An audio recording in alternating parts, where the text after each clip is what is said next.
Buenas tardes ya a todos. Genial, podemos empezar. Quería empezar por agradecer a la asociación la oportunidad de dar esta charla. Tengo muchísimas ganas, yo la verdad que un montón de tiempo esperando hacer esta charla, ya llevamos hablando meses sobre este tema. Y además es mi primera vez, la verdad, contando con toda la comunidad de aficionados y amateurs de la astrofísica y astronomía en Sevilla. Quiero adelantar, antes de empezar ya a hablar de ciencia y de lo que voy a contaros la historia, esto no es una clase de universidad, ¿vale?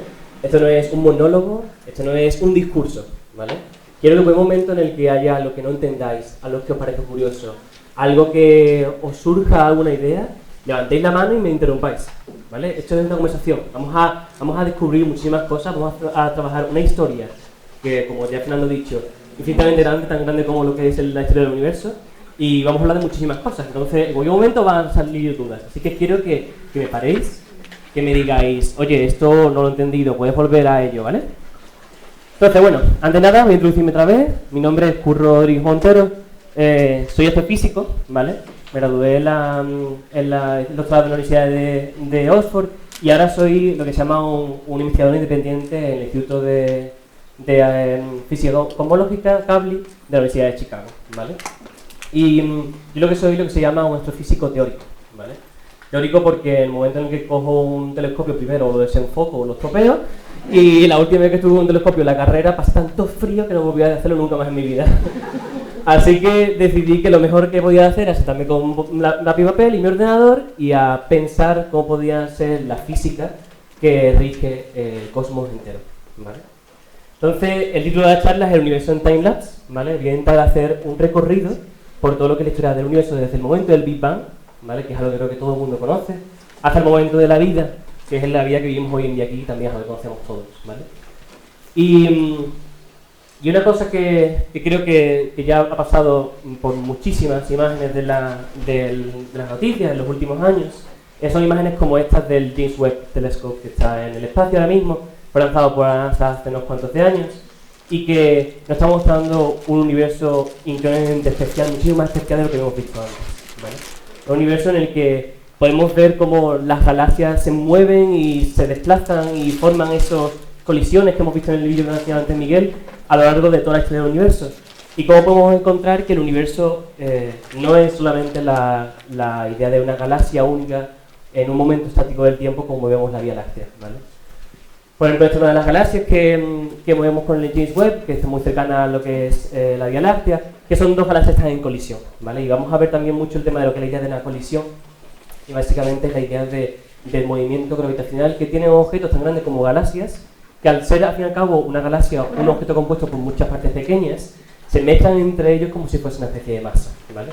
Vamos a ver también que ese proceso de mezcla es muy importante para la evolución del universo y de las galaxias, ¿vale?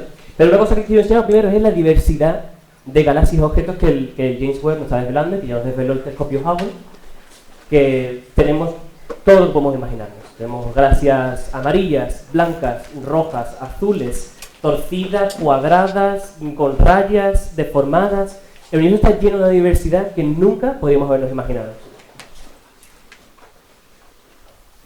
Por ejemplo, estas también son dos galaxias que están en proceso de colisión, que están vistas por un tipo de objeto muy especial de James Webb que mira la zona del polvo interestelar que está caliente y que nos demuestran también que la diversidad que hay de propiedades de los gases y de los elementos en nuestra Vía Láctea no son ni mucho menos los más abundantes en el resto del universo.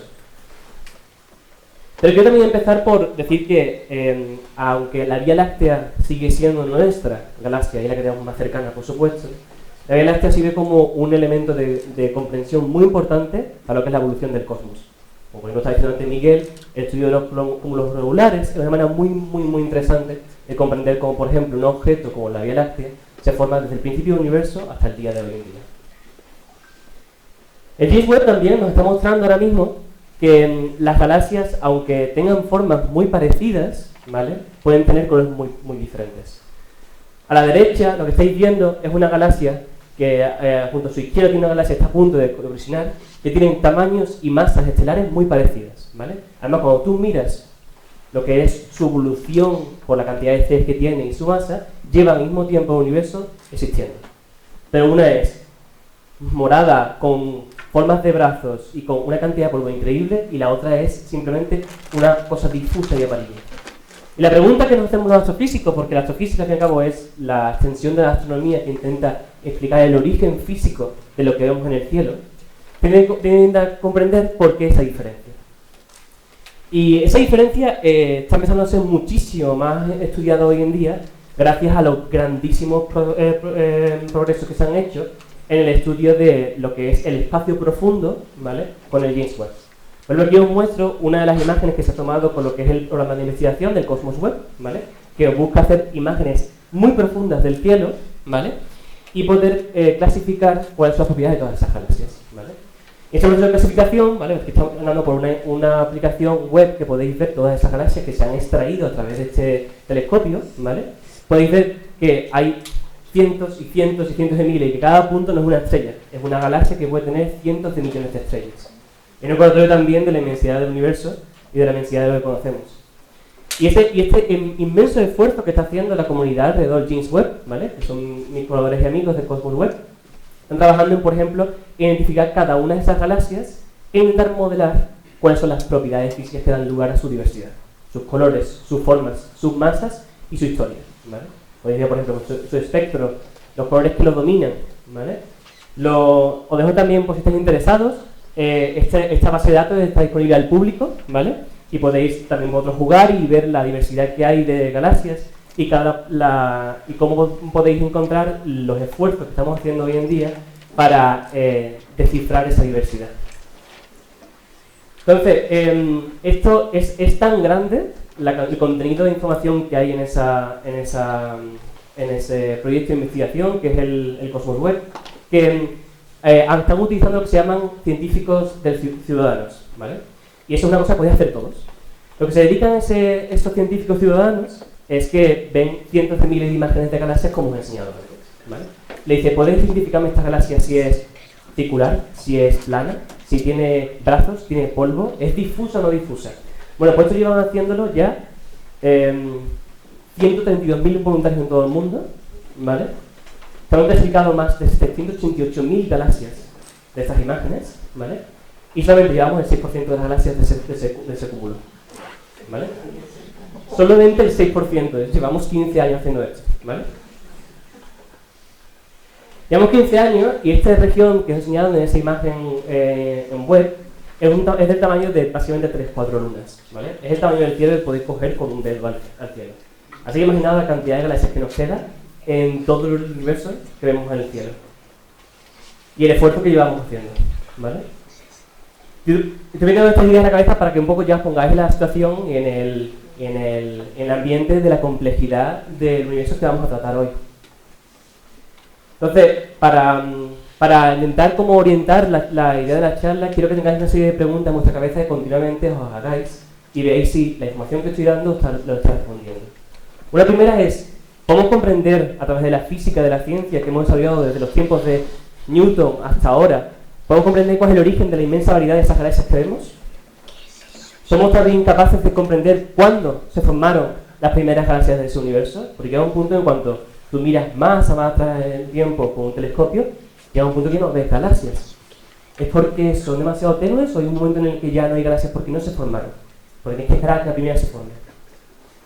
Otra pregunta es, ¿cuándo aparecieron los primeros planetas? Porque al cabo, para que se forme un planeta hay que tener una estrella y enseguida forma una galaxia. ¿Cuándo fue el primer momento en el que hubo planetas? ¿Y la vida?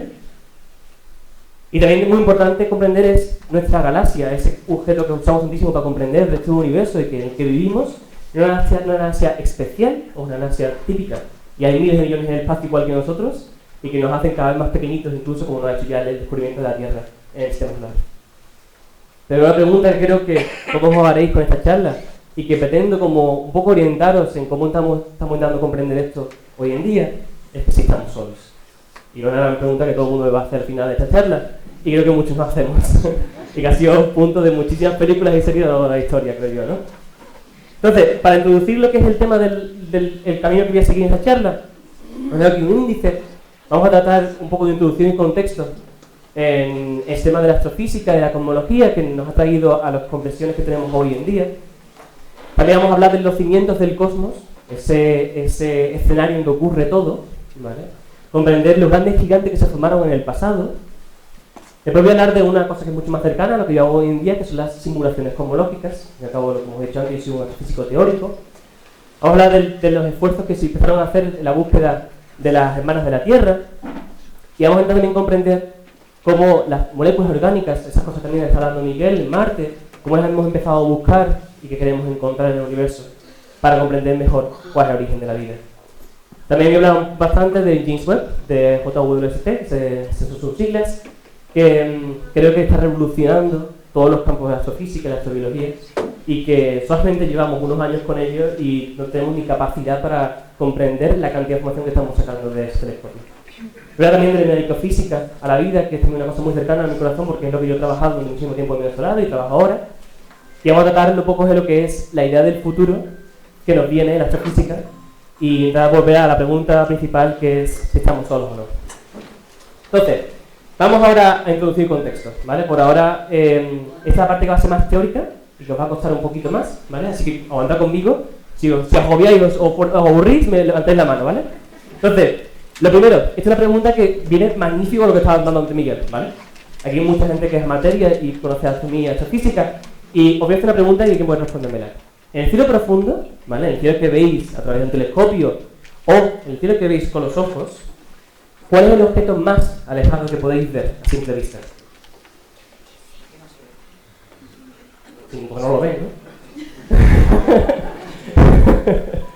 Bueno, pues el objeto que tú puedes ver más lejos, que está a simple vista, es la galaxia de Andrómeda, ¿vale? Esa es una galaxia que está, obviamente, fuera de la galaxia, porque es otra galaxia, pero además está muy lejos. La podemos ver, ¿por qué? Porque realmente está relativamente cercana, se parece a nosotros, y además es muy grande, es muy brillante, ¿vale? Tenemos otras galaxias cercanas a nosotros, pero son mucho más pequeñas y están mucho más cerca, por supuesto. Bueno, pues la galaxia de Andrómeda se puede ver muy fácilmente, incluso sin telescopios ni equipamiento muy profesional, si te vas a zonas con poca polución lumínica. Por ejemplo, esta foto que tenéis de fondo es una que hice la vez pasada desde el pueblo de la Sanabria, que no la hice ni con un telescopio, la hice con el teléfono, ¿vale? Y podéis justamente apreciar esa cosa que no es un punto, que es una cosa difusa, y al fin y al cabo la idea de las galaxias cuando se descubrieron era un objeto difuso, ¿vale? Y Andrómeda tiene un papel fundamental en el origen de la astrofísica, a principios del siglo XX, porque fue uno de los primeros objetos en los que se investigó lo que era la idea de una distancia astrofísica, ¿vale? Antiguamente, la astronomía se basaba en decir dónde estaban las estrellas, cómo se movían en el firmamento a lo largo de las épocas del año y clasificarlas por sus colores, ¿vale? Este es un momento en la ciencia y la astronomía en el que ya son suficientes. Queremos comprender realmente cómo de lejos están las cosas.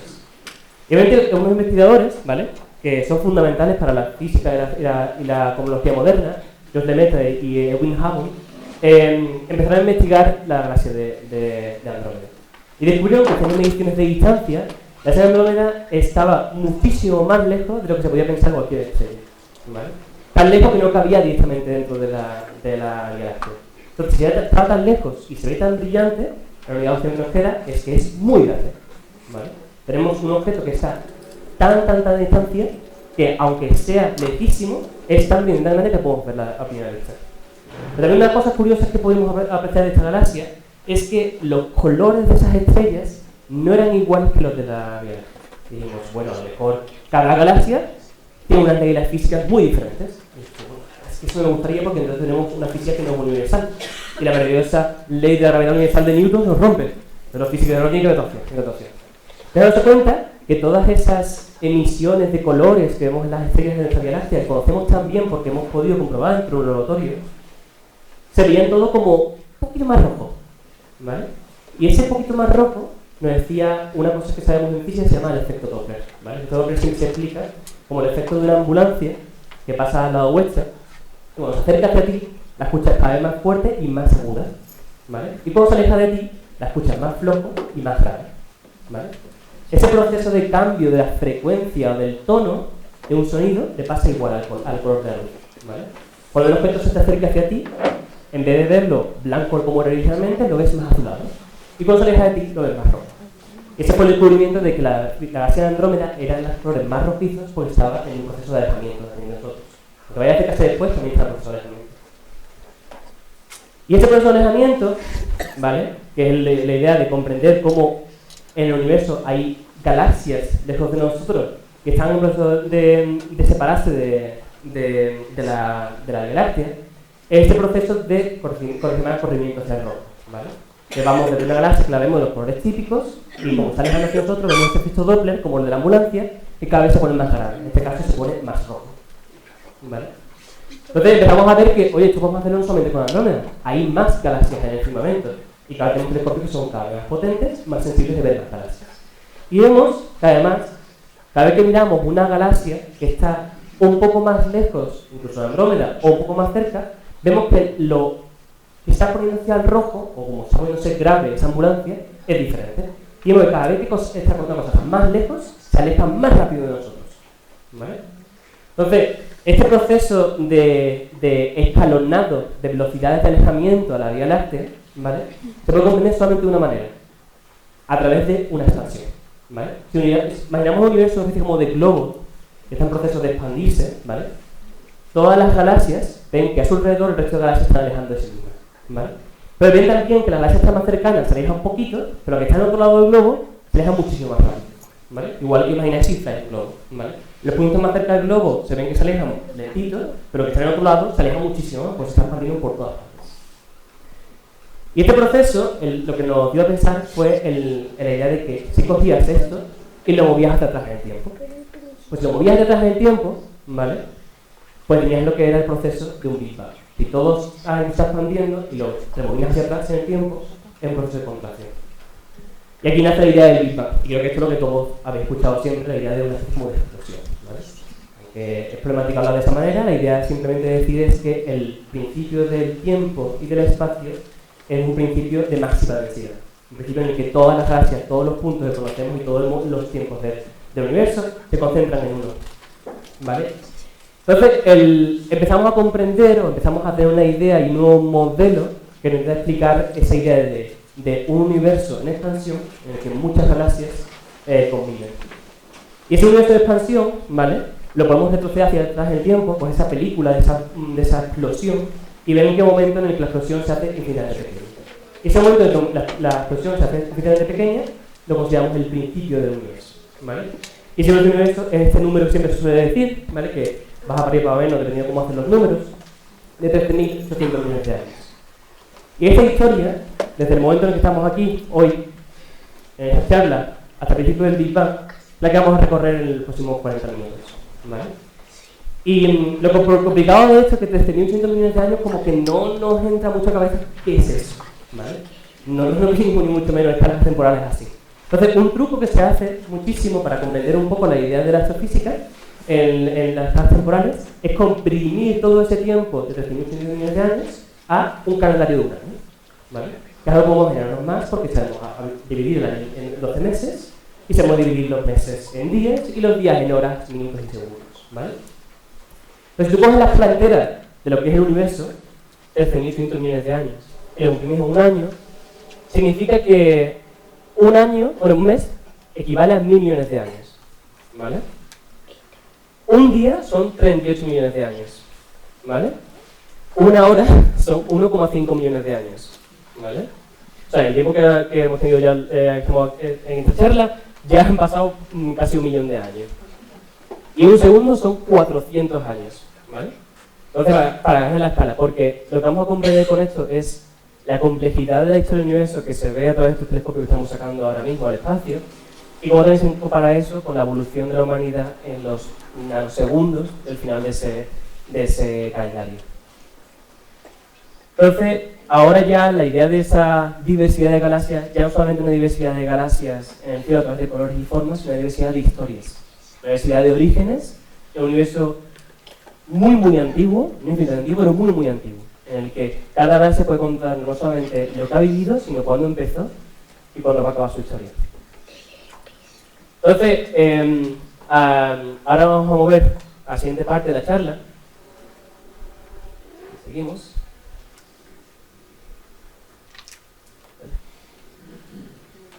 Ahora, vale. Entonces, el cimiento del cosmos. Empezamos con lo que hemos dicho antes, ¿vale? Tenemos el Big Bang, es 1 de enero, ¿vale? ¿Qué pasa con el Big Bang? El problema del Big Bang es que es una explosión que todo se contrae hacia un punto, ¿vale? Ese punto es infinitamente uniforme, ¿vale? Tú no puedes, una explosión que todo está concentrado en el mismo sitio, crear lugares como un cumulito, una zona más densa, una zona menos densa, ¿vale? Tienes que crear lo que se llama una inestabilidad. Tienes que hacer que el universo empiece a formar como, pues esto, tropezones en el caldo, ¿vale? Pues entonces, ¿cómo hace eso el universo? Pues el universo lo hace precisamente cómo comprimes tú esa información de un puntito, ¿vale? A lo que es la diversidad de lugares más densos y menos densos que hay en el universo, ¿vale? La cantidad de espacio vacío comparado con la cantidad de espacio que hay denso en una galaxia. Entonces, la idea del principio del universo que tenemos hoy en día a través de la mecánica cuántica, a través de lo que es la comprensión de las máximas densidades que se alcanzan dentro del Big Bang, es que el universo en el principio del Big Bang realmente estaba tan caliente que podéis imaginarlo como una especie como de olla hirviendo, ¿vale? En el hirviendo lo que pasa es que continuamente hace burbujas, ¿vale? Y esas burbujas, ¿vale? Ese proceso de inestabilidades están pasando en escalas temporales tan rápidas al principio del universo que realmente seguís considerando como una explosión que es uniforme, ¿vale? Pero luego le pasó algo al universo, que se llama la inflación, que cogió un momento exacto de ese burbujeo y hizo ¡fua! Y lo convirtió al tamaño del universo. Entonces ese burbujeo lo que hizo es como parar la cámara. Hizo una foto, ¡pum! Y pilló la burbuja, una zona de la burbuja, una parte estaba comprimida, una parte estaba expandiéndose. Entonces toda esa diversidad de deformaciones coge y la pinta el universo entero en menos de un segundo. Y esa diversidad de formaciones es lo que se considera como lo que da lugar a la estructura de formas de la materia del universo.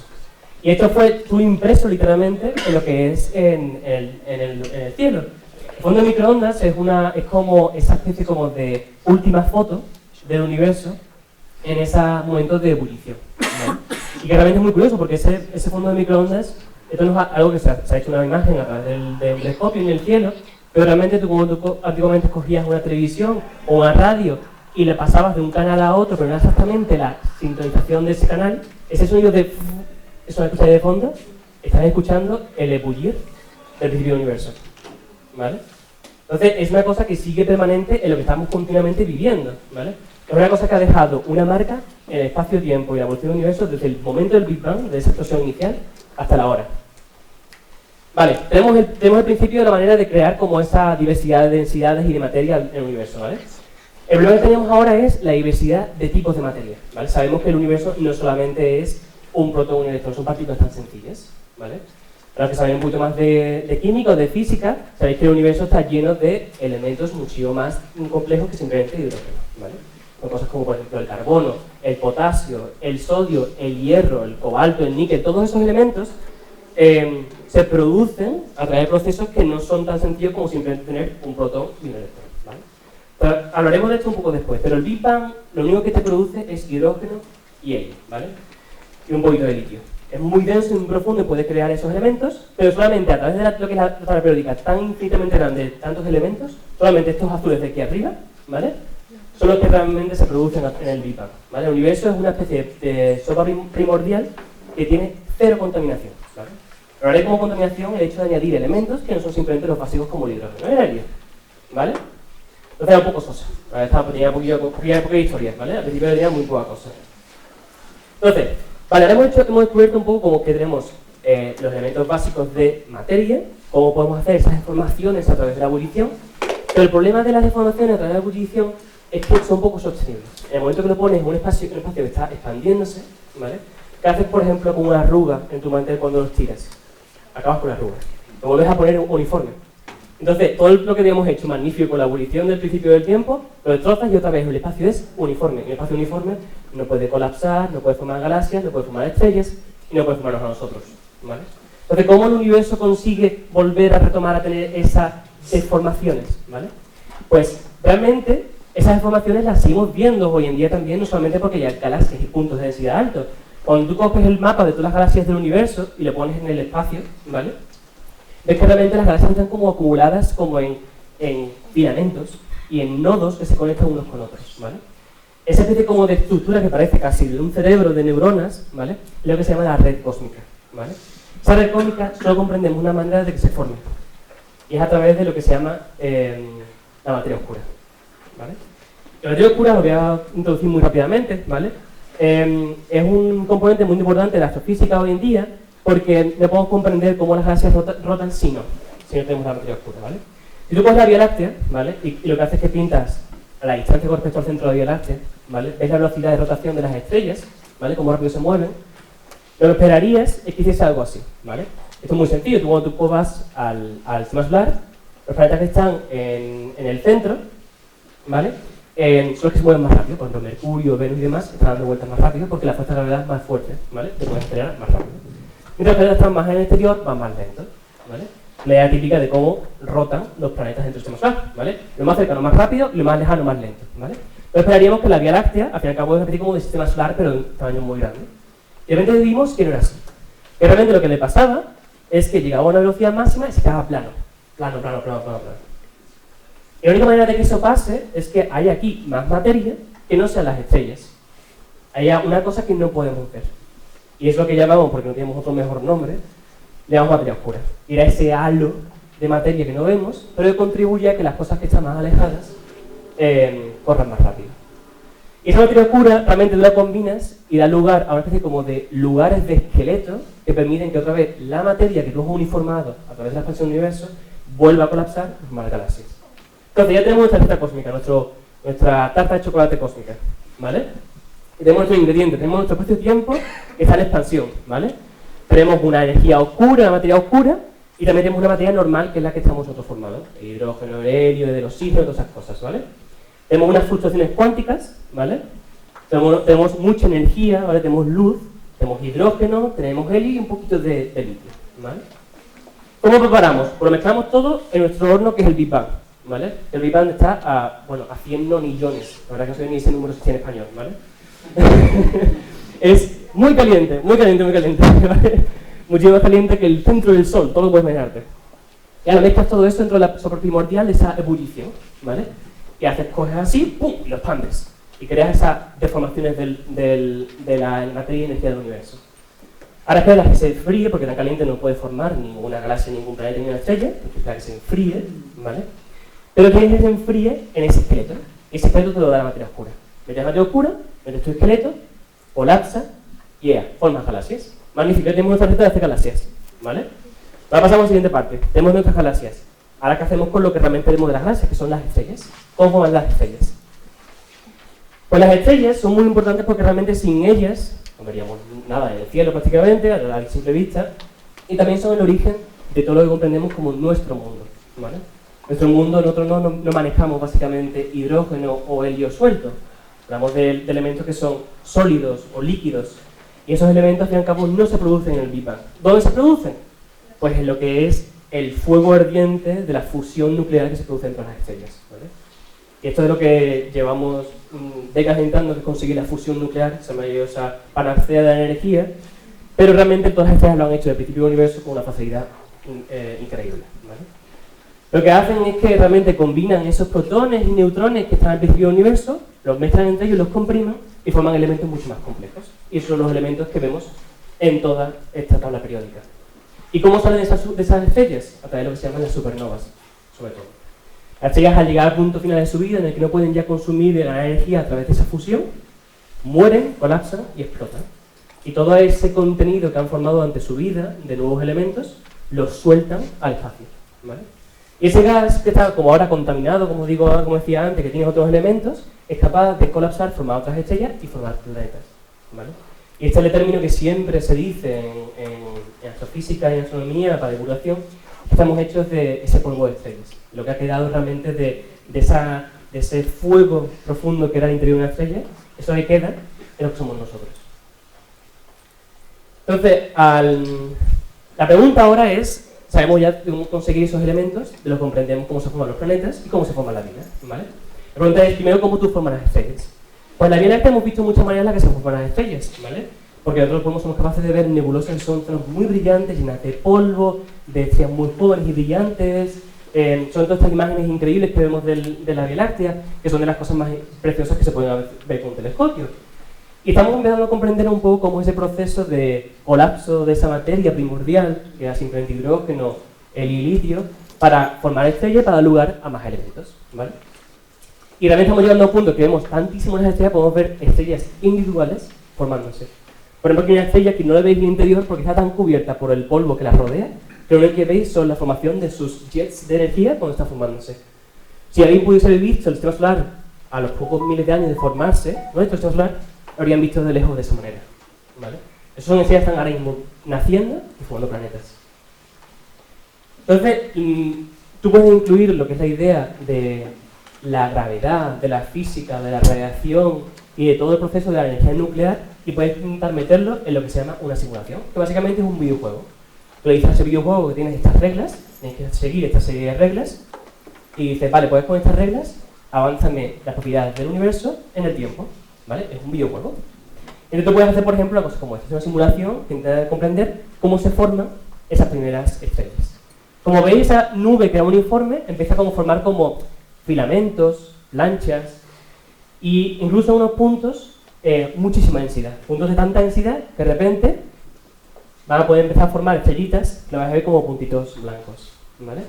Los veis ahí, cada uno de esos puntos de densidad son estrellas. Ahí están formando más, otras y otras.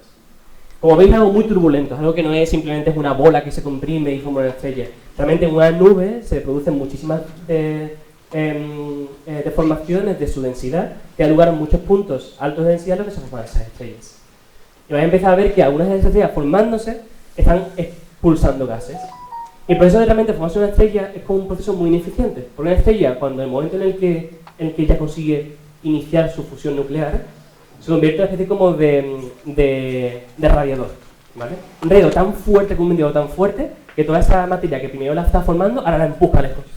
Y como podéis ver, son todos esos chorros que están saliendo por ahí, ¿vale? Y esos chorros, que viajan a miles de kilómetros por hora, lo que empiezan a hacer es que esa zona de gas que estaba fría, estaba permitiéndose el colapso para formar estrellas, la calienta, ¿vale? Entonces este proceso de que cuando tú formas una estrella, para que se formen más estrellas, es fundamental, ¿vale? Tú tienes que regular eso de alguna manera, ¿vale? Pues si no cogerías toda lo que es la materia del universo, la formas todo, un montón de estrellas y se acabó. Y se había formado todo el universo en 10 días y no quedaría nada, ahora mismo, ¿vale?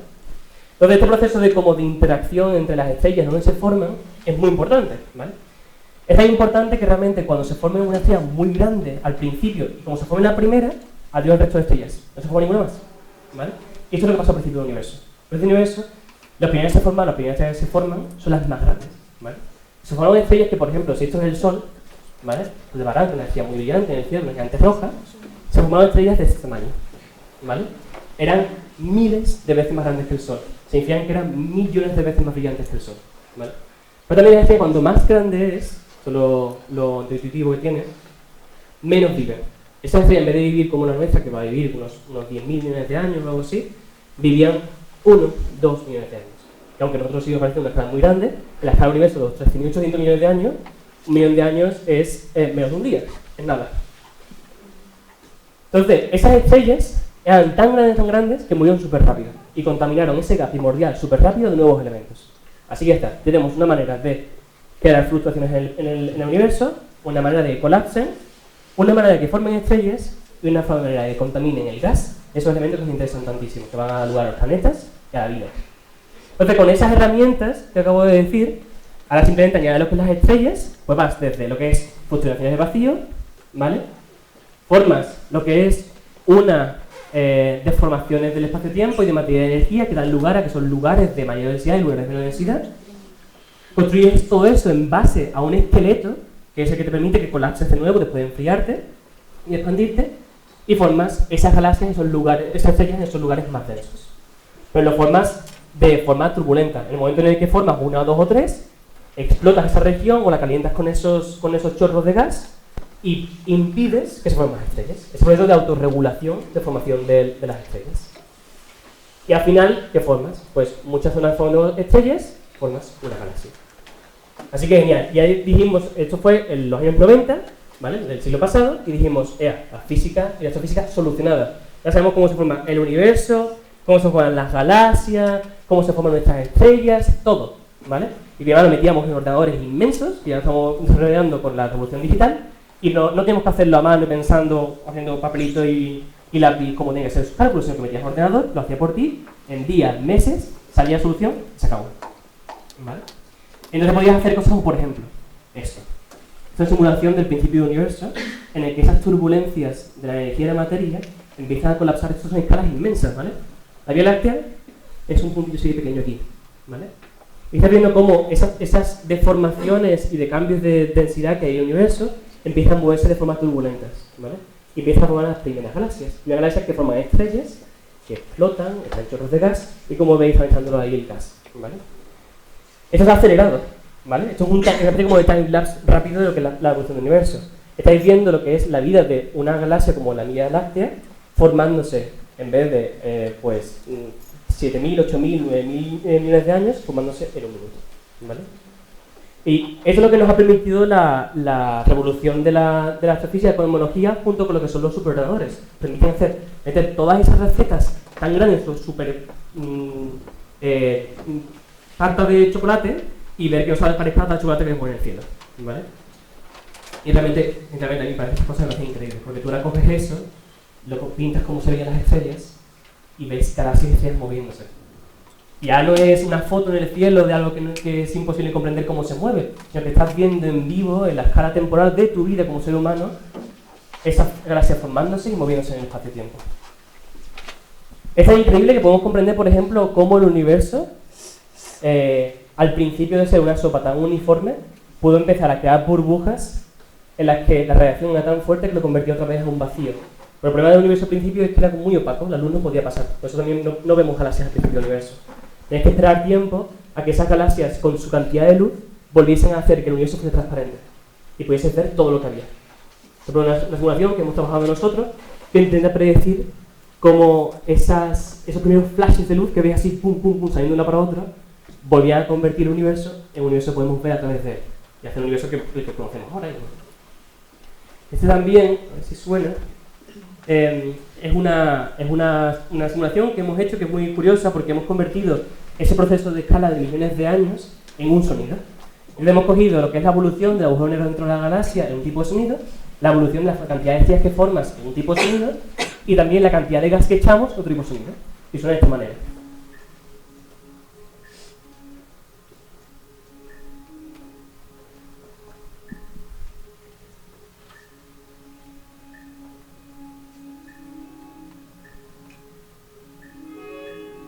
Voy a empezar que la formación de estrella va a ser mucho más rápida. El sonido de la estrella, que es el azul, va a sonar más.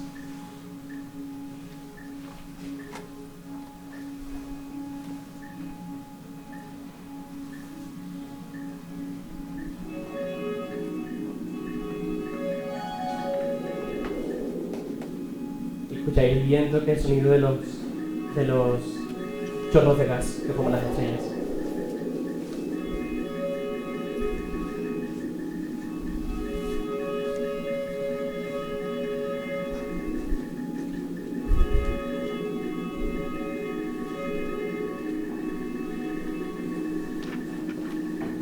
Como podéis ver, esta revolución en la astrofísica y la ciencia nos ha permitido ver un universo de manera mucho más diferente. Por primera vez podemos imaginarnos cómo puede sonar la evolución del universo durante millones de años, una cosa que no podríamos nunca haber pensado que podíamos sacar simplemente una imagen del cielo.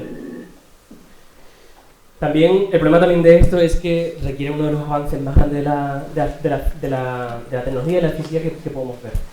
La simulación que vais a ver en el fondo es una simulación parecida a la que os enseñaba antes, los procesos de esos flashes iniciales que hacen que el universo sea transparente, pero está hecho en escalas infinitamente grandes. Esta simulación, ¿vale?, más grande que se ha hecho en el mundo hoy en día, ¿vale?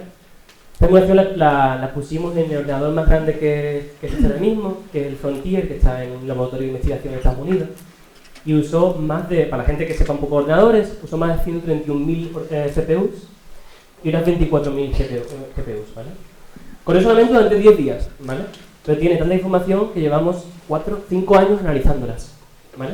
Imaginaos que, por ejemplo, hicieseis un trabajo, una receta, cualquier cosa, un libro, por ejemplo, y no te podíais ni leerlo hasta dentro de 4 o 5 años de cantidad de contenido que hay dentro. este ordenador en el que lo hemos corrido. Entonces, el ordenador, por ejemplo, para hacer este mismo cálculo tardaría 4.000 años, ¿vale? A ver, no te decimos en 10 días, ¿vale? Tu móvil tardaría unos 48.000 años, o sea que te pego todavía. Y si lo hicieses como antiguamente, cogieses papel y boli y lo hicieses tu cabeza, estarías 4.800 millones de años. Así que para el tiempo de eso ya el sol se ha acabado y nos hemos quedado sin tierra. Entonces, esta revolución de las máquinas que nos ha permitido que podamos explorar lo que es la evolución del tiempo completa durante tantísimos millones de años, ha dado lugar a una explosión de diferentes estudios de investigación, de grupos a lo largo del mundo, que intentan usar este mecanismo de son las simulaciones y esa comprensión de la evolución de las galaxias en un espacio-tiempo que se expande, puede dar lugar a muchísima comprensión de lo que es las grandes escalas, la cosmología, el origen de la materia, el origen de la posibilidad, por ejemplo, de qué tipo de partículas tenemos, comprender cosas que ni aquí en la Tierra, con los experimentos que tenemos, la accesibilidad que tenemos a diferentes energías o herramientas, no podemos hacer nunca, por lo menos no en el futuro cercano. Entonces hemos llegado a la herramienta, al punto de explicaros en lo que hemos llegado en los últimos 40-50 años para comprender lo que es el origen de las galaxias, ¿vale? Ya decimos, venga, magnífico, por ahora tenemos las galaxias, ahora tenemos falta, el siguiente paso es comprendemos los planetas, ¿vale? Ya movernos a eso. Entonces hemos llegado al punto de que podemos comprender las galaxias, podemos crear esa diversidad de galaxias, más o menos, pero la cuestión ahora es, ¿podemos crear otros planetas? ¿Podemos comprender la diversidad que hay de planetas en el universo? Vivimos en este maravilloso planeta que es la Tierra. ¿Podemos ser capaces de comprender cómo la Tierra apareció y cómo apareció la vida en la Tierra? Pues ahora volvemos otra vez al calendario, ¿vale? Que vamos a ver varias veces al resto de lo que da esta charla. Pues en este calendario de la evolución cósmica, la Vía Láctea se forma el 1 de mayo, ¿vale? 1 de mayo, la Vía Láctea se forma. Pero el Sol no se forma, y el sistema solar no se forma, hasta el día 9 de septiembre, ¿vale? Hay que esperar.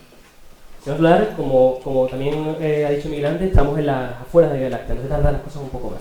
Dado tanto que tenemos que esperar hasta septiembre que se formase el sistema solar. Lo que pasa con esto también es que realmente las escalas temporales de lo que es el sistema solar de la Tierra ya es el final del calendario. Sí, vamos a tener que hacer un poquito de zoom. A septiembre, octubre, noviembre y diciembre, ¿vale? Entonces, el 1 de septiembre tenemos el momento en el que nace el Sol, ¿vale?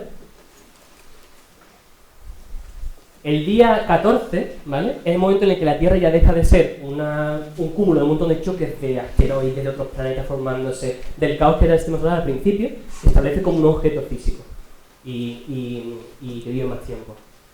Pero es que no mucho tiempo después, en la escala cósmica, solamente 2 semanas después, tenemos las primeras evidencias de fósiles en la Tierra, ¿vale? O sea que imaginamos un planeta que es literalmente un mar de lava, no espera ni 2 semanas en escalas cosmológicas para formar la vida. Así que imaginaos lo rápido que es la formación de la vida en la Tierra, ¿vale? Entonces, vamos al día 2 de octubre, tenemos el momento en que se forman las primeras células fotosintéticas. En ese momento se produce el primer gran cambio climático de la Tierra, no somos los primeros, ¿vale? En ese momento esas bacterias fotosintéticas lo que empezaron a echar un veneno a la atmósfera que no había en la Tierra y que era un veneno para el resto de la vida, que ahora mismo no nos parece un veneno, lo echaban en oxígeno. Llegaba a la Tierra tantísimo oxígeno que crearon básicamente todas las rocas rojas que veis en cualquier lugar que veáis en España. Esa oxidación se produjo por ese tipo de bacterias en ese momento. Y ahora el cambio climático que hizo que es que lo tenemos hasta hoy en día. Pero también un punto clave que da lugar a lo que es la vida como conocemos hoy en día pasó el día 9 de noviembre, en la formación de la célula eucariota. Esa célula es mucho más compleja de los sistemas bacterianos, procariotas que veíamos mucho anterior, porque ya empezamos primero a poder producir mucha más energía a través de esas mitocondrias que tenemos dentro, ¿vale? Pero lo más importante es el proceso, es el momento en el cual producimos tantísima energía que podemos empezar a tener vida multicelular. Y conocemos la vida que vemos hoy en día, que son animales en el océano, por ejemplo, como pasa con la explosión cámbrica. La explosión cámbrica fue un momento en el que realmente pasamos de tener 4 o 5 bacterias en una piscinita en el océano a tener millones de seres vivos. Estas son las bacterias que decía antes, que dieron lugar al oxígeno a la Tierra y cambiaron completamente el planeta, que lo más increíble de todo es que siguen existiendo. Estos bichos siguen existiendo y forman lo que se llaman los estromatolitos. Se ven, por ejemplo, en la costa de Australia. Y que forman una especie como de roca, porque lo que hacen es que guardan el carbono de la atmósfera y el calcio, y entonces forman estas rocas que cada una para formarse tarda miles de años, ¿vale? Entonces, este proceso de cambio de lo que es la aparición de las células eucariotas fue fundamental para que la aparición de la vida multicelular, y es lo que vemos hoy en día. Y ese proceso de la fusión cámbrica, es lo que he explicado antes, es lo que da a la vida como conocemos hoy en la Tierra. Pero el final de año fue súper intenso, así que es una despedida de año. Tenemos la fusión cámbrica, ¿vale? Que pasa el día 17, ¿vale? Pero es que el día 20, pocos días después, esa vida que acaba de explotar y aparecer en el océano, se mueve a la Tierra. Empezamos a tener plantas, árboles, bichos que caminan, que vuelan. Aquí aparecen los insectos, por ejemplo, ¿vale? El día 26 aparecen los primeros mamíferos, ¿vale? Estamos llegando al final del año. El día 30 es cuando ya mueren los dinosaurios, ¿vale? O sea que estamos ya al final del año, queda poquísimo tiempo. Así que imaginaos ahora cómo va a ser el día 31, ¿vale? El día 31 a las 6 de la mañana aparecen los primates, ¿vale? El día 21 a las 2 de la tarde, 2:30 de la tarde, aparecen los homínidos, ¿vale? A las 11:45 de la noche es cuando empezamos a domesticar el fuego. Después, a las 11:52 cuando aparecen los Homo sapiens, nuestra especie, ¿vale? Hay 58 cuando aparecen las primeras formas de arte. O sea, llevamos solamente 2 segundos haciendo arte. Me parece que está bien. Mira lo que hemos hecho, poco tiempo después de eso, dominamos la agricultura. Empezamos a sentarnos en un lugar. Y hace, nada, menos de 30 segundos, acaba la última decisión. Y hace solamente, nada, menos de 12 segundos, es cuando ocurre la civilización egipcia, sumeria y el Valle del Indus. Y los últimos segundos ya son horribles, se pasamos rapidísimo. Newton publica en los segundos antes de que sea medianoche. Después, la revolución industrial, ya pasó, se acabó. Ahora pasamos al descubrimiento del ADN, o sea que ya llegamos al punto de ya empezamos a comprender cómo funciona la vida. Queda nada, 0,5 segundos. Las misiones Apolo, llegamos a la Luna, ¿vale? Y todo eso ha pasado en nada. Y llegamos, y son las 11:59 y 59 de la noche. Y estamos en la hora. Así que recordad la escala temporal que hemos vivido. Hemos pasado de todo eso hasta el punto en el que rápidamente la humanidad ha pasado de simplemente sentarse en un lugar, crear el arte, salir al espacio y las primeras misiones que van a otros mundos en menos de lo que quedaba de esa medianoche, el día 31. Empezamos a lanzar incluso sondas a otros planetas. Fuimos a Venus, fuimos a Marte, hemos ido y estamos en Marte. Hemos ido a otras lunas de otros planetas del sistema solar, hemos ido a Titán, a Encélado. Hemos empezado a comprender cómo ya no solamente empezamos a comprender lo que era otras galaxias, ahora empezamos a comprender lo que son otros planetas. Empezamos a abrir otro universo muchísimo más grande. Fuimos a Europa. Y después lo que nos pasaba era, bueno, ya hemos visto todo, bueno, hemos visto bastante de lo que es el sistema solar. Somos capaces de ver otras tierras, otros Saturnos, otros Júpiter alrededor de otras estrellas, de las cientos de millones de estrellas que hay en la galaxia. Pues eso empezamos a hacerlo con la búsqueda de los exoplanetas, extrasolar planets, ¿vale? Exoplanetas. Y ese proceso lo hacíamos básicamente a través de una cosa que se llama el tránsito, de búsqueda de tránsito. Lo que hacemos básicamente es una especie como de ver el equivalente a imaginarnos una mosca o una polilla delante de una luz muy brillante, porque de repente una luz es tan brillante, menos brillante. Y empezamos a mirar cientos de miles de estrellas en el cielo, y eso hicimos con el telescopio Kepler. Empezamos a ver que muchas estrellitas hacían eso. Y empezamos a descubrir que realmente el universo no era sistema solar con nuestros 5, 6, 7, 8, 9 planetas, sino que era lleno de estrellas con sus propios planetas. Y cada uno con sus tamaños, con sus estrellas diferentes, y empezamos a descubrir un mundo increíblemente grande de planetas. Tanto que no cabe en esta presentación. Conocemos hoy en día, ¿vale?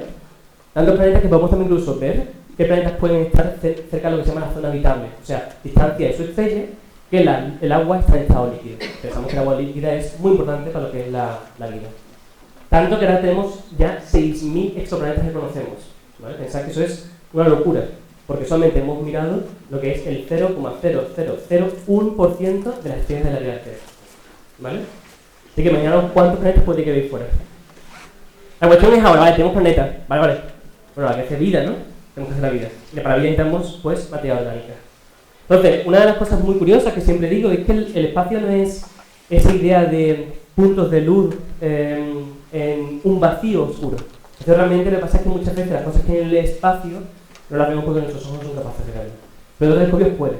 Por ejemplo, esta imagen, ¿vale? Es hecho con el telescopio ALMA, que está en Chile, después de una foto, que ve un tipo de moléculas que están en el espacio, en el centro de la Vía Láctea, que son muy interesantes porque esas moléculas son justamente las mismas moléculas que dan el olor a las moras, ¿vale?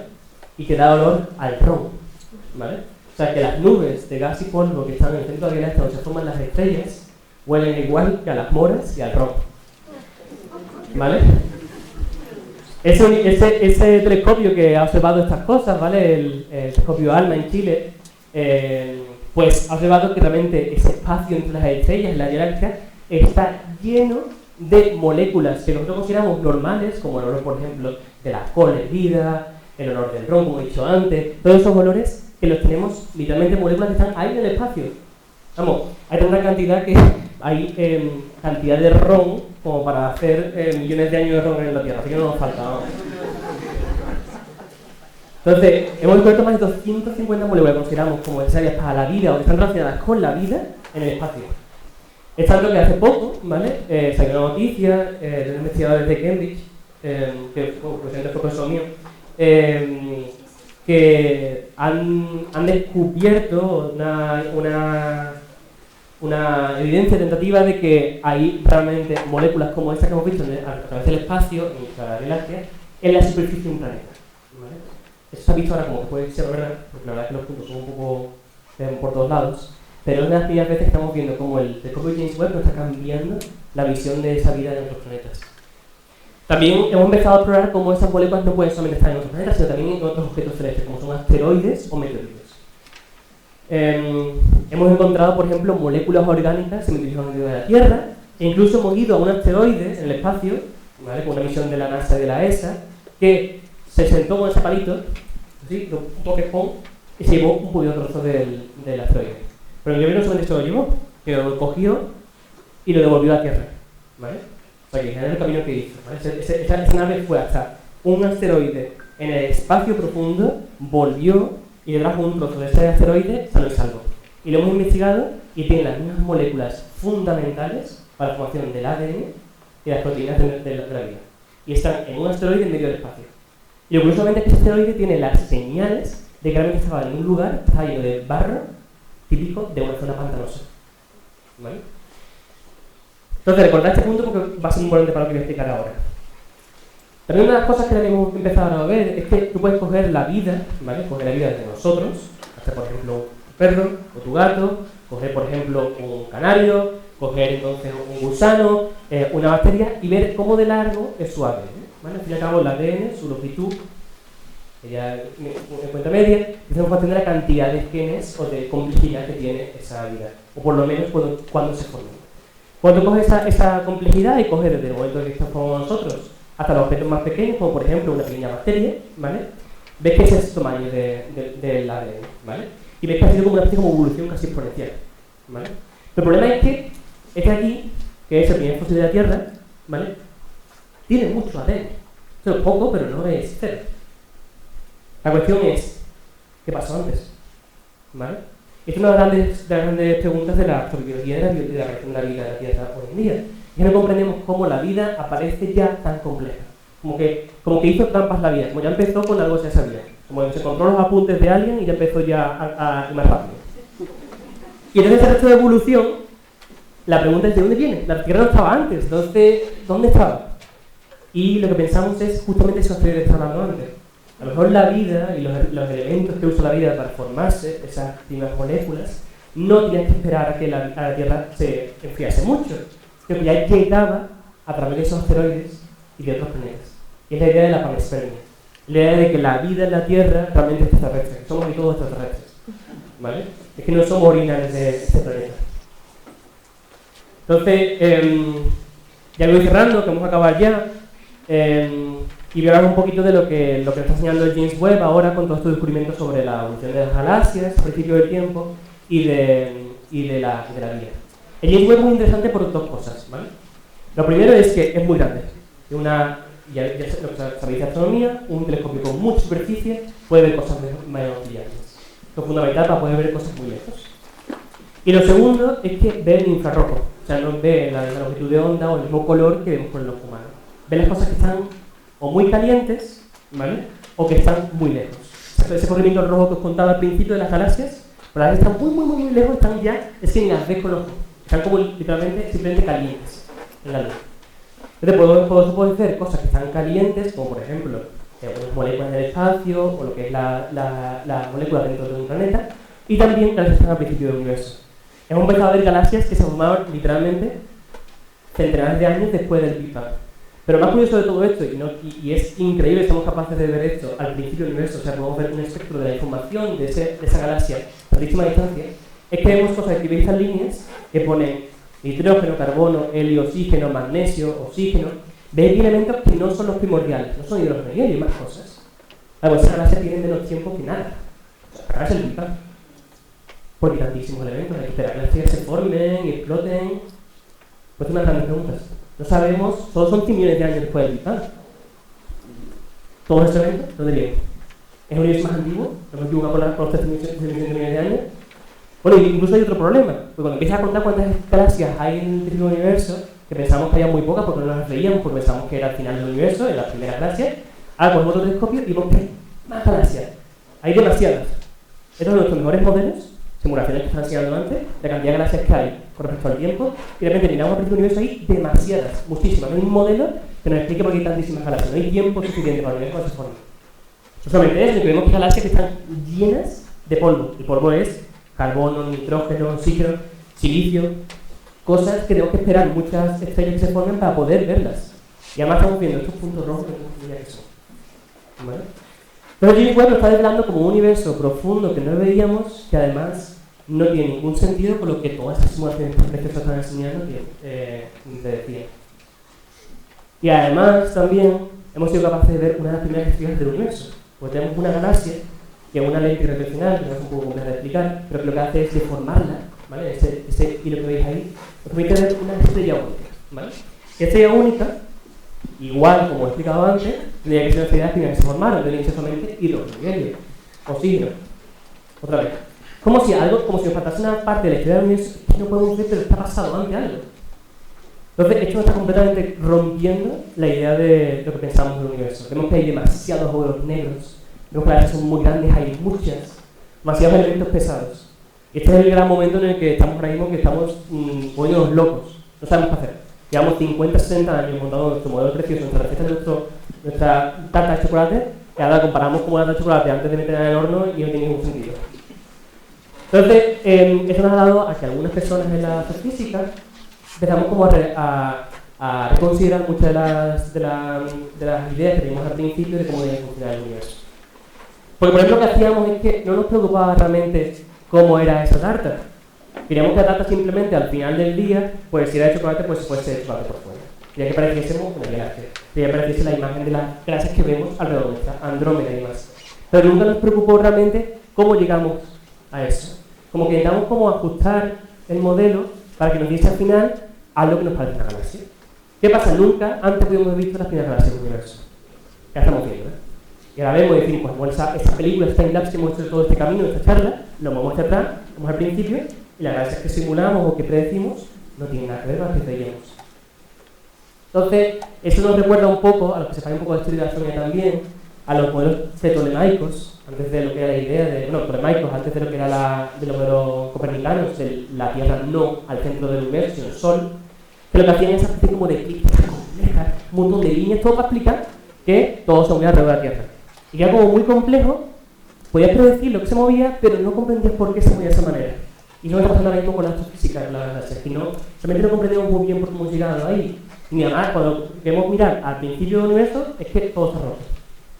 También, por ejemplo, no comprendemos realmente cómo se mueve, sigue siendo un problema. No sabemos si era como el experimento de Milne y Bury, que lo que hacen es que cogen compuestos muy básicos de la atmósfera y meten en rayos de las tormentas de la Tierra, o pasó más como en chimeneas volcánicas en el fondo del océano. No tenemos ni idea todavía de eso. Lo que hoy sabemos, por ejemplo, es que muchas de las razones por las cuales la actividad se forma es como dijo Miguel, es una especie como de interacción entre lo que son rocas y la vida. De cómo la vida, para formarse y para seguir viviendo, necesita como transferencias de energía y de materia. Tiene que haber como lugares en los que están más salados, o más calientes y más fríos, algo que mueva de un lugar a otro. ¿Vale? Y esta manera de hacerlo es un tipo de rocas que se llaman olivinos. ¿Vale? Esas rocas olivinos son las mismas rocas que son lo que forma el polvo interestelar. ¿Vale? Entonces, por ejemplo, cuando tú ves una imagen del James Webb, este haz rojo que veis aquí es esas moléculas de roquita que están continuamente interaccionando con moléculas de carbono en el espacio. Entonces, yo junto con mis proveedores, como estoy trabajando, y digo al final de la charla, en crear un modelo, ¿vale? Que intenta predecir no las galaxias como ese tarta de chocolate que queremos que nos parezca bonita al final, sino comprender realmente cómo se combina la harina. Hace falta bicarbonato o no, le echo aceite o mantequilla, cómo se mezclan las cosas. ¿Sabe bueno? Porque puede estar bonita por fuera, pero ¿está buena? Entonces, esto es lo que queremos comprender. Yo hemos intentado construir esta manera de comprender cómo esas moléculas, cómo esas cosas pequeñas, que son las cosas que ni vemos, se comparan con las cosas tan grandes que son del universo. Esa idea de trasladar tantísima información de lo pequeño que pasa dentro de las escalas al universo completo. Y ese es el gran trabajo que estamos haciendo ahora. Mucho más difícil, mucho más largo, mucho más arduo, más complejo. Pero primero podemos predecir en qué momento se forman realmente las condiciones para la vida. Cómo se forman esas primeras moléculas. Y además, cómo sobreviven esas moléculas del espacio. Esas moléculas pueden formarse dentro de asteroides y llegar a un planeta como la Tierra. Y eso que vamos a hacer, por ejemplo, en el futuro. Entonces, llegamos al final de la charla. Y la pregunta es, ¿estamos solos? ¿Por qué sí tenemos todas estas ideas de cómo es el universo, de grande que es y lo rápido que se forma la vida en la Tierra? Porque todavía no tenemos una manera de comprender eso. Bueno, a ver, un ejemplo, por ejemplo, muy importante para esta pregunta es Marte. Marte tenemos bastante evidencia hoy en día en el que realmente estaba lleno de lagos y ríos de agua. Había mucha agua en Marte. Esta agua hoy en día no está. Está en los polos congelada o en la atmósfera. Pero hemos empezado a encontrar muestras de que la vida en un momento a lo mejor puede existir en Marte. Pero Marte es tan antiguo como la Tierra, ¿vale? ¿Por qué la vida sigue en la Tierra y no en Marte? Es una especie como de filtros que impide que la vida avance en diferentes lugares. La vida sigue siempre un mismo camino a lo largo de la historia de todo el universo, en todos los planetas de las galaxias, de todas las galaxias del universo, pero a lo mejor hay filtros que a veces no pasas. Y hemos tenido la suerte de que somos un planeta en esta parte de los suburbios de la galaxia que hemos pasado ese filtro. Estamos construyendo muchísimos telescopios ahora para intentar comprender mejor, porque, como he dicho antes, 0,0001% de las estrellas de la Vía Láctea hemos visto para buscar planetas. Hay muchísimas más galaxias. También hemos empezado ahora a ver objetos que no forman parte del sistema solar. ¿Vale? La mayoría de los meteoritos y los asteroides que hemos visto siempre eran de nube de Oort, del círculo de Kuiper, pero nada realmente viene de fuera. Y por primera vez tenemos ya dos objetos que sabemos con seguridad que no vienen del sistema solar. Empezamos a comprender, por ejemplo, cómo se forman esas primeras moléculas en otros sitios que no estemos solar. Y para acabar, quiero recordaros una cosa, que es lo que quiero como transmitir con este tipo de charlas y con el viaje que hemos hecho por esos 13.800 millones de años.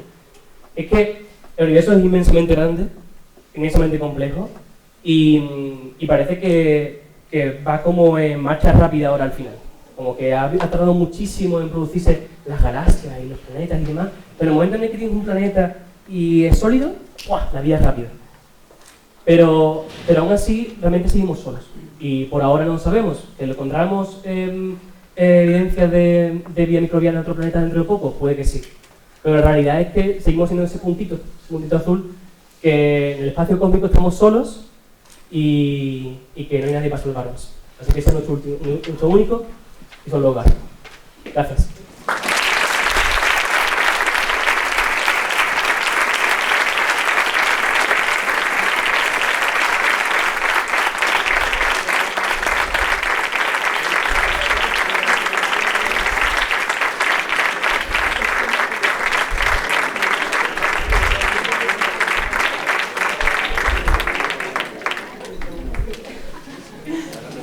¿Cómo te puedes dar una pregunta? ¿Te quería hacer una pregunta? Sí, por favor. Yo tengo una que me ha encantado porque esa muestra, lo he apuntado, ¿no? Esa muestra que se ha traído a la Tierra, que no llega de un asteroide, sí. Venus. Que dice que tiene indicios de vida, de ADN. Tiene las moléculas que hacen falta para formar el ADN. Las moléculas. Tiene ADN, tiene las moléculas para formar el ADN. También es muy interesante, eso no se ha vuelto ya más a... No. Una de los puntos fundamentales de lo que estaba mencionando Miguel antes, del descubrimiento que ha sido tampoco de Marte, es que necesitamos traer esas muestras a la Tierra. Ese es el problema. El problema también de los asteroides que nos llegan a la Tierra y que hemos visto moléculas dentro de ellos, no sabemos si están contaminadas por la vida que hay en la Tierra, ¿sabes? Entonces, las muestras mejores son las que traes completamente aisladas, cerradas del espacio y las analizas con un laboratorio súper limpio. Lo que necesitamos, es muy importante que traigamos esas muestras de Marte. Pero, por ejemplo, la misión de traída de 2020-2024 solamente va a estar cancelada. ¿Vale? Entonces, también es un recordatorio de que hay preguntas que estamos ahí, a puntito, pero se nos olvida lo importante que es invertir en ciencia y que no vamos a poder responderlas. Pregunta. Ese corrimiento al rojo que comentábamos antes, que se produce en las estructuras que se están alejando por el caso de expansión de naves, realmente no es que el objeto tenga un movimiento, digamos, local, sino un estiramiento del espacio. Claro, sí, sí. Claro, es un proceso realmente lo que ocurre es que ese fotón que ha sido emitido por la galaxia experimenta un espacio que está en expansión. Entonces, directamente está estirando su longitud de onda. Sí, sí, sí. Lo que estira la longitud de onda Es el espacio en expansión. Sí, sí, sí. Hemos visto que la informática con los ordenadores están fantásticos, ha sido muy buena. ¿Qué augurios hay que la inteligencia artificial pueda acelerar exponencialmente de la manera de sospechar todo esto maravillas de los pensadores? Pues la inteligencia artificial la llevamos usando, bueno, la inteligencia artificial muchas cosas se inventaron para la astronomía y la astrofísica. Por ejemplo, el hecho de detectar cosas, el hecho de saber que hay un objeto y que ese objeto es una manzana, eso viene realmente de lo que explicaba antes de saber que una galaxia es así, curvada o grande o pequeña. Entonces, para el tema de lo que es las clasificaciones, es fundamental y está cambiando todo, porque, como he dicho antes, llevamos 15 años clasificándolo uno persona a persona y no hemos hecho ni el 6% de ese proyecto. Entonces, la inteligencia artificial podrá hacer esto millones de veces más rápido que nosotros. Pero en el tema de la computación, se piensa que, por ejemplo, la inteligencia artificial nos va a permitir hacer códigos y modelos muchísimo más eficientes, ¿vale? Y eso que está cambiando muchísimo ahora mismo la forma en la que trabajamos. Antiguamente, el problema también muchas veces de los astrofísicos que no han estudiado informática. Y tengo un informático allí, que es amigo mío, que me ayudó muchísimas veces cuando empecé la carrera, porque realmente no aprendemos esas cosas. Y nos hemos dado cuenta que metemos una inteligencia artificial que sabe cómo es un código de verdad, y el código nos lo hace más eficiente y mucho más rápido. Me tarda meses en hacer una simulación, pues tardamos unos días. Entonces eso va a ser una revolución increíble. Sí, Adrián. Bueno, antes de nada, muchas gracias por la presentación, que visualmente es la mejor que he visto en mi vida, te lo puedo decir. Gracias. Creo que se ha notado en el tiempo de aplausos de todos los que estamos aquí. Y querría hacerte un par de preguntas. Una es sobre lo último que has dicho de la microfísica y de la influencia que tiene para, digamos, el cálculo de los modelos cosmológicos. Es si, por ejemplo, crees que puede llegar a una situación en la cual una simulación muy buena pudiera excluir de toda la cantidad de candidatos que hay de materia oscura, si pudiera excluir la gran mayoría de ellos y llegar prácticamente a decir cuáles serían las características del tipo de partículas que constituyen la materia oscura. Y sí. La otra que quería decirte, que quería formularte es si en el tema, por ejemplo, de la vida, si es posible en las simulaciones, introducir como un parámetro o un tiempo característico, teniendo en cuenta lo único que sabemos, que es la complejidad molecular y tal, a partir del cual puede haber una época o un estadio, un punto, digamos, de inflexión en la evolución del universo, a partir del cual tú puedas determinar que hay vida. O sea, igual que ahora sabemos qué condiciones tiene que haber para que las fluctuaciones crezcan y formen galaxias, se formen las primeras estrellas, población 3, etc. Si hay un parámetro que se pudiera introducir como un parámetro físico, que a partir, o una dimensión fractal o lo que sean los modelos, a partir de aquí, digamos, tienen la formación de vida. Vale, muy bien. La primera pregunta. El problema de la materia oscura es de esas cosas irresueltas en la astrofísica, en la física de partículas, que vamos mejor porque estamos excluyendo muchísimas cosas. Ya el parámetro de espacio es muchísimo más pequeño de lo que era hace 20 o 30 años. Y eso todo ha sido gracias a dos combinaciones. Uno de lo que era reducir muchas de las cosas que pensamos de lo que era la materia oscura como agujeros primordiales, tipo cosas, porque las hemos observado que no puede funcionar así, ¿vale? Y después a través de lo que es la física de partículas con telescopios subterráneos se llama, que miraban sin cuenta materia oscura. Y hemos ya reducido una cantidad muy importante.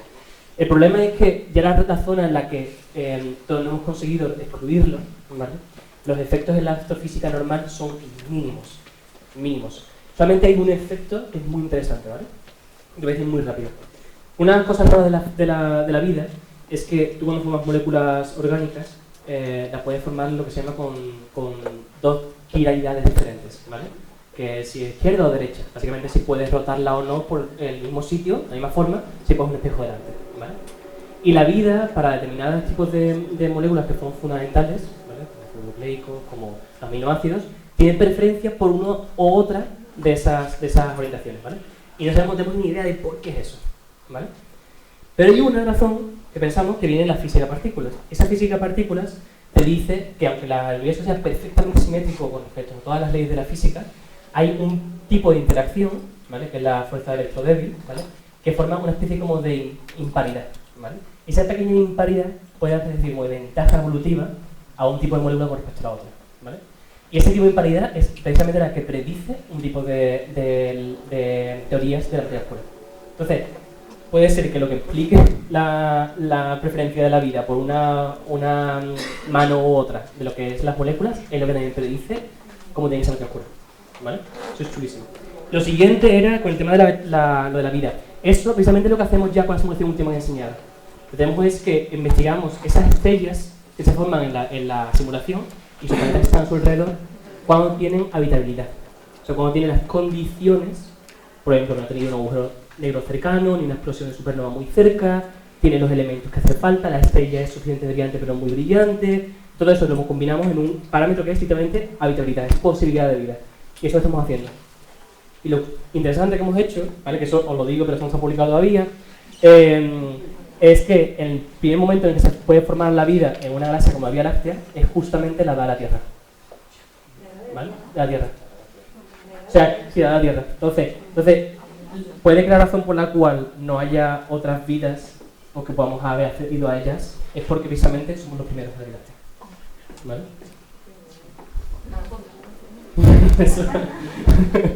No me equivoco. Si me he entendido mal, la materia oscura es la que hace como esqueleto de todo lo que se va formando. Sí. Entonces, claro, esa materia oscura es lo que no hay conocimiento. Exactamente.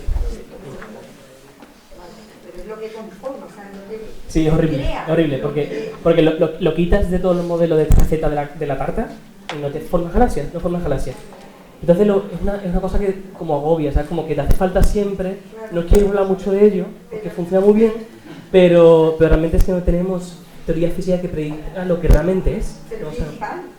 sí, fundamental. Pues llevamos 25 o 30 años buscándola, ¿vale? Hemos gastado perfectamente cientos de millones de dólares en experimentos y todavía no lo hemos encontrado. Es una gran misterio.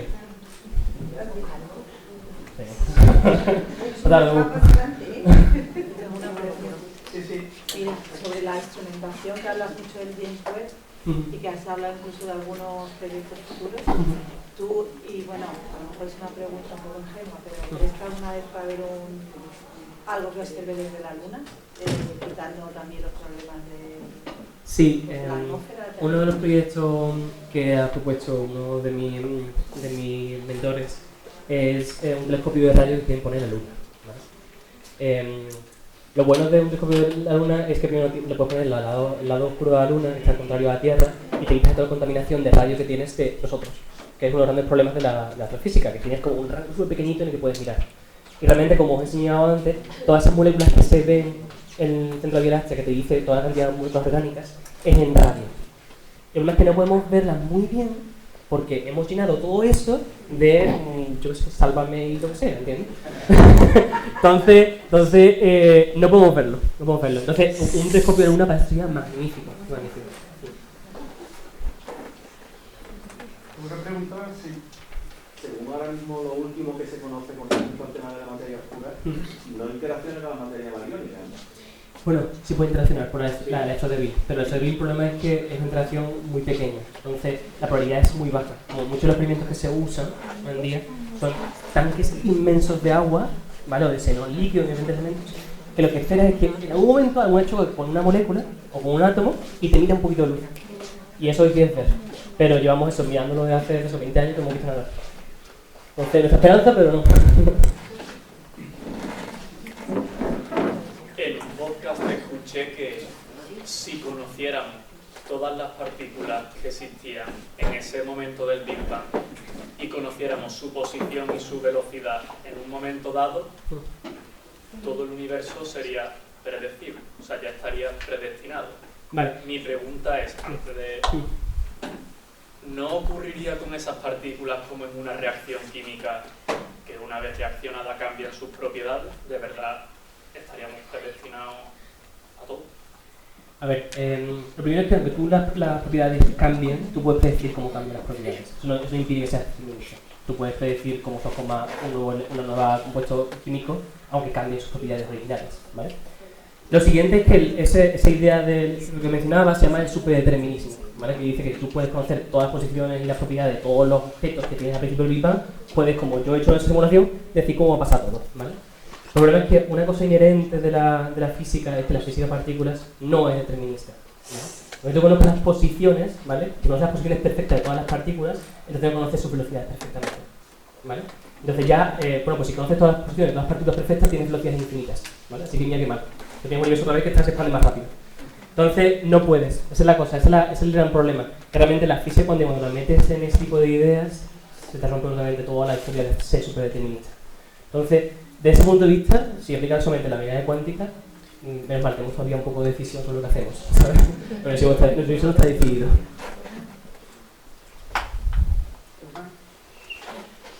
Bueno, si me permite, yo creo que el número de personas que estamos aguantando sin que se oiga una mosca, ¿verdad?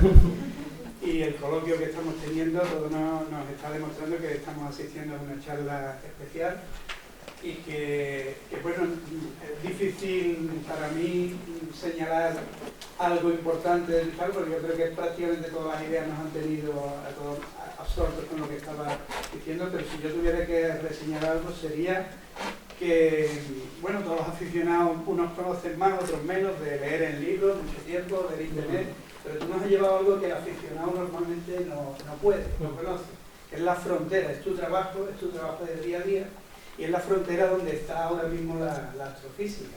Así que nos has llevado a lo último, que suelen ser dudas y preguntas, porque la ciencia siempre, el último paso es un montón de cosas que no sabemos, ¿no? Y hacerlo bueno, pues con acento andaluz es una... Muy bien. Y lo último, has mencionado varias veces, has recurrido al símil de las recetas. Yo creo que destraicionadamente, porque he escuchado a un joven que está en Chicago y está aquí uno piensa y ya lo que está pensando es qué le hace su madre a su padre. Ah, sí, bueno, yo creo que... Y entonces yo creo que por eso, como agradecimiento, que sabéis que viene sin ningún tipo de ánimo, lucro ni nada, pues como hemos pensado que tú en Chicago quizás echas de menos las cosas que por aquí, pues lo que tenemos también es algo culinario. ¡Ostras!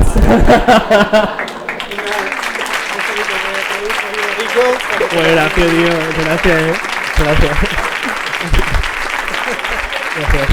Gracias.